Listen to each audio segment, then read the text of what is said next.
20তম গ্রেডে একজন কর্মচারীর সর্বসাকুল্যে শুরুর বেতন 15,613 টাকা। 20তম গ্রেডে একজন কর্মচারী চাকরিজীবন শেষে মোট পেনশন পাবেন।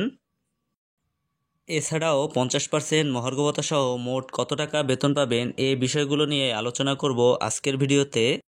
প্রথমেই আসি 20তম গ্রেডের শুরুর বেতন। তো প্রথমেই আসি ঢাকা সিটি কর্পোরেশন এলাকার জন্য 20তম গ্রেডে একজন কর্মচারীর মোট কত টাকা বেতন আসে। তো এখানে দেখতে পাচ্ছি আমরা ঢাকা সিটি কর্পোরেশন এলাকার জন্য, অর্থাৎ যাদের প্রথম জয়নিং হয় ঢাকা সিটি কর্পোরেশনের আওতায়।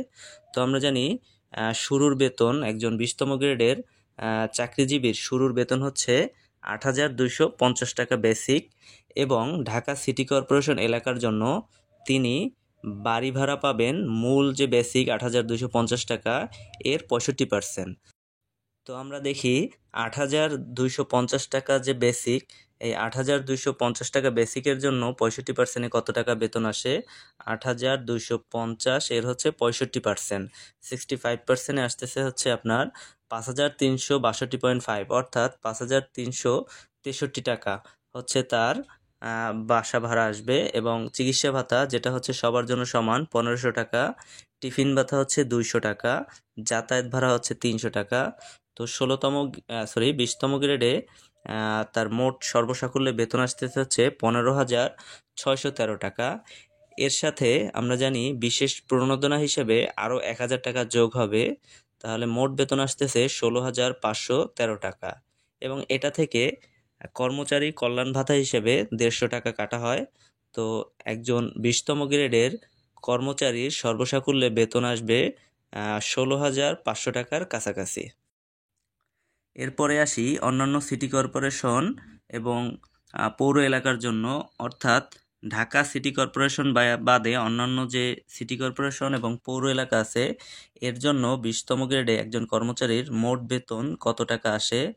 তো শুরুতেই মূল বেতন আমরা জানি 8,250 টাকা, এবং ঢাকা সিটি কর্পোরেশনের বাইরে অন্য যে কোনো সিটি কর্পোরেশন এবং পৌর এলাকার জন্য তিনি বাড়ি ভাড়া পাবেন 55%।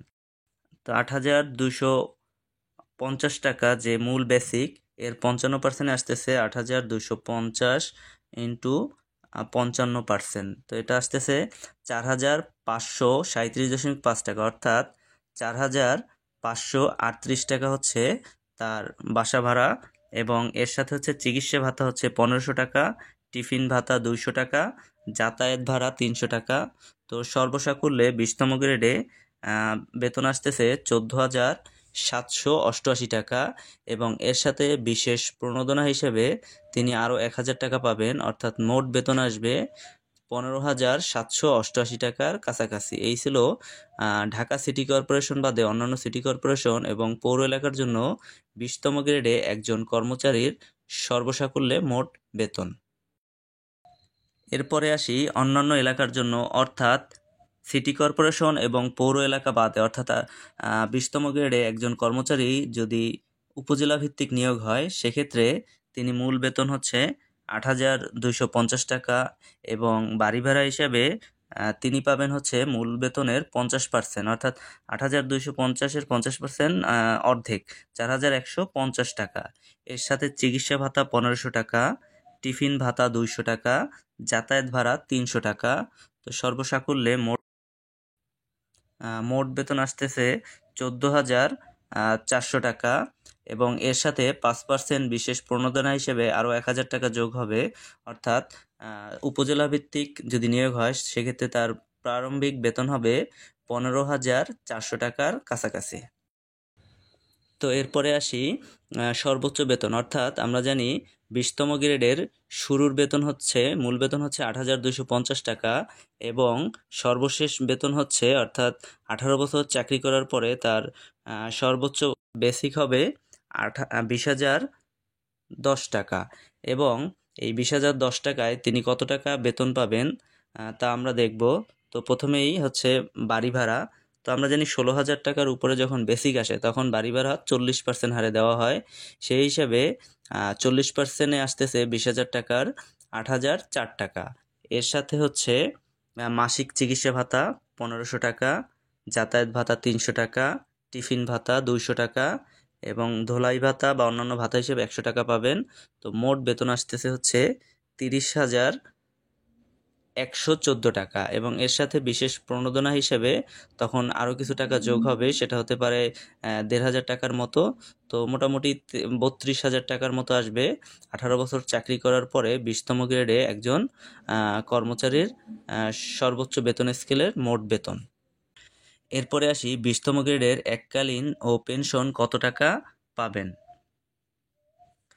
তো এখানে একজন চতুর্থ শ্রেণীর কর্মচারী 20তম গ্রেডে 30 বছর দায়িত্ব পালন করার পর মূল বেতন দাঁড়াবে 20,010 টাকা। অর্থাৎ তিনি চাকরি জীবনে যদি কোনো পদোন্নতি না পান তাহলে সেক্ষেত্রে তার বেসিক যেটা সর্বোচ্চ 20,010 টাকা এটাই থাকছে, এবং এছাড়া তার মূল বেতন এবং ভাতাসহ সর্বসাকুল্যে তখন বেতন হবে 35,656 টাকার এর কাছাকাছি।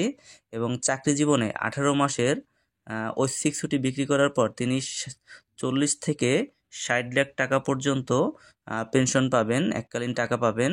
অর্থাৎ এটা ডিপেন্ড করবে তার ঐচ্ছিক ছুটির পরিমাণের উপর, অর্থাৎ তার কি পরিমাণে ঐচ্ছিক ছুটি আছে এটার উপর ডিপেন্ড করে তিনি পেনশনের টাকা পাবেন। এছাড়াও 20তম গ্রেডের একজন কর্মচারী অবসরের পর 1500 টাকা চিকিৎসা ভাতা পান, তবে তার বয়স যদি 65 বছরের ঊর্ধ্বে হয় তবে তিনি চিকিৎসা ভাতা বাবদ 2500 টাকা পাবেন।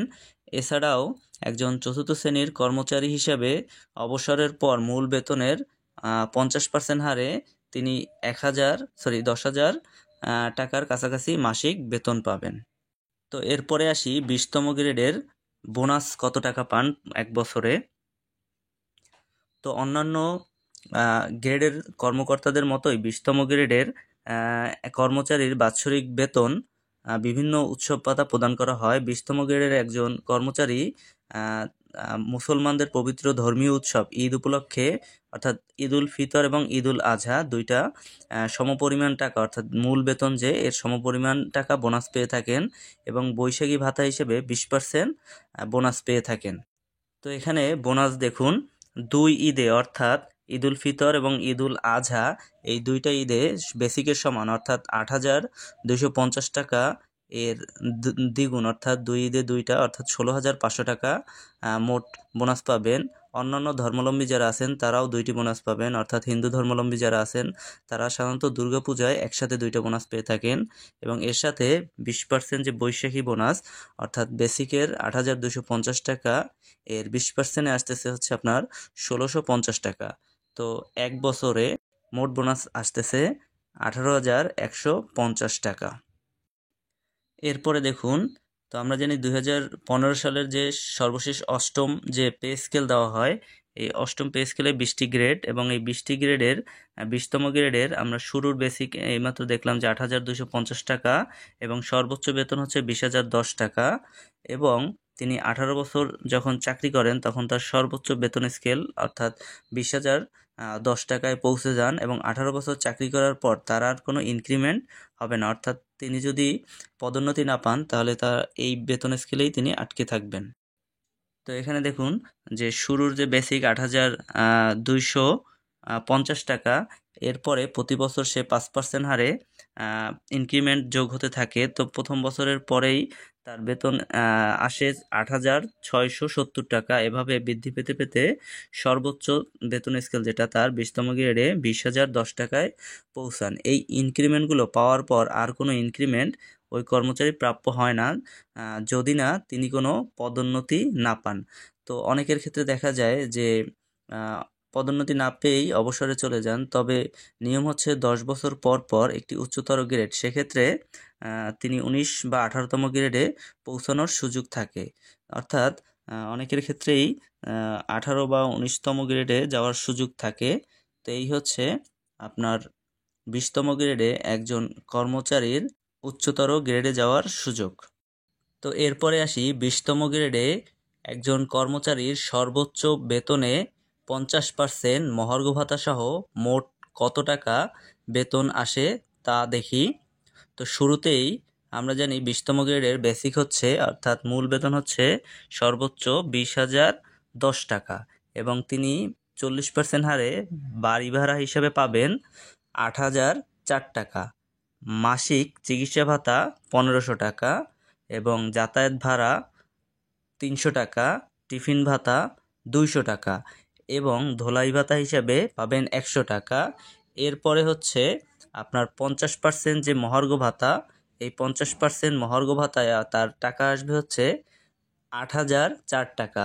তাহলে মোট 50% মহার্ঘ ভাতায় তার মোট আসতেছে 38,118 টাকা। অর্থাৎ 20তম গ্রেডের একজন কর্মচারী 50% মহার্ঘ ভাতা দেওয়া হলে তার সর্বোচ্চ বেতন স্কেলে মোট 38,118 টাকা বেতন পাবেন। তো ভিউয়ার্স, এই ছিল আজকের ভিডিওটি ভালো লাগলে চ্যানেলটি সাবস্ক্রাইব করবেন। ধন্যবাদ সবাইকে।